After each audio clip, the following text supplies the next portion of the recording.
Welcome back to NYSE TV Live. We are live on the floor here at the New York Stock Exchange, and joining me now is Maital Legum, Director of Exchange Traded Products here at the NYSE. Did I get your last name right? Close enough. Legum. It's a challenge. Legum.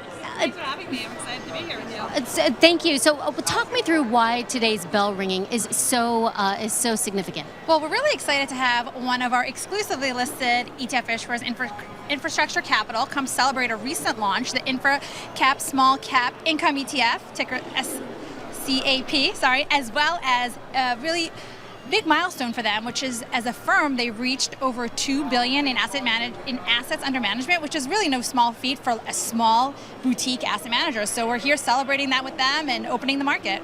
You know, when firms like InfraCap build out their ETF portfolios, why are they choosing to list them on the NYSE or NYSE Arca over competitors? Sure. So as I said, InfraCap chose to list exclusively here at the NYSE, what we call the home of ETFs. You know, we have 75% of all asset under management listed in the U.S.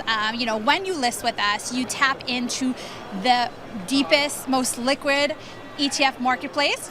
Creating the best market quality for your investors. You get to work with the best, most experienced team, and of course, you get to take advantage of all the visibility and marketing opportunities that we have. Including ringing the bell at the New York Stock Exchange, which is always a treat. I know that for sure. What are some of the latest trends in the ETF market that you think our viewers should be aware of? Sure. So it really never slows down. You're like, oh, we're going to have a break. We're going to have a break. Absolutely not. We're up to 3,600 ETFs with $9.5 trillion in asset under management in the U.S., and that does not seem to be slowing down. We keep seeing more and more asset managers enter the ETF space.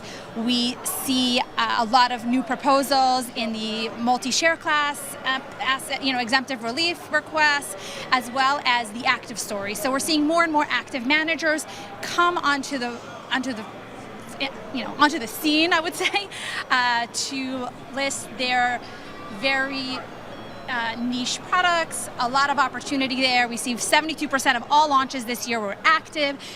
A third of all cash flow this year is going into the active space, so there's a tremendous opportunity there, and that just will continue to grow.